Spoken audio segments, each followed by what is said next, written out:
ఈయన ఏ సినిమాలు తీయలేదు, ఇలాంటి వ్యక్తికి ఎట్లా ఇచ్చారు అనుకున్నాను నేను. కానీ ఆయన గతంలో టీవీ సీరియల్ బాగా తీశారు హిందీలో, రామాయణం మహాభారతం అని.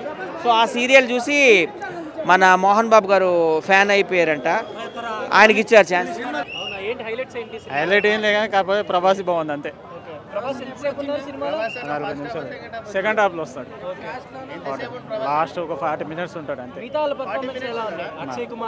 అక్షయ్ కుమార్ మస్తు సెట్ అయింది, కాకపోతే ఎక్కువ ప్రభాస్ కోసం చూడొచ్చు అన్న. ప్రభాస్ కోసం హైలైట్ సినిమా అంతే. విష్ణు కొంచెం అటు ఇటు ఓవర్ యాక్షన్ అయింది అంతే.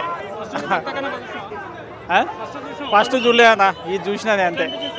ఇది హైలైట్ ఉంది, ప్రభాస్ వచ్చినాక హైలైట్ ఉంది అంతే సినిమా.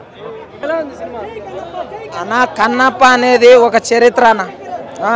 కన్నప్ప అనేది ఒక చరిత్ర. ఆ చరిత్రని సృష్టిద్దామని మంచు మోహన్ బాబు గారు, విష్ణు గారు ఆలోచించి తీసిన మూవీ ఇది.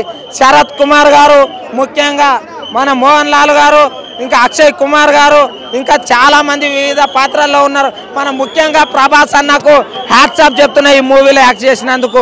యాదో గెస్ట్ రోల్ కాదు, అది ఒక చరిత్ర, మనం కూడా నిలబడాలి, ఆ చరిత్రకు సపోర్టుగా ఉండాలి అని చెప్పి వచ్చిన ఒక వీరునిలాగా అనిపించిండు ప్రభాస్ అన్న.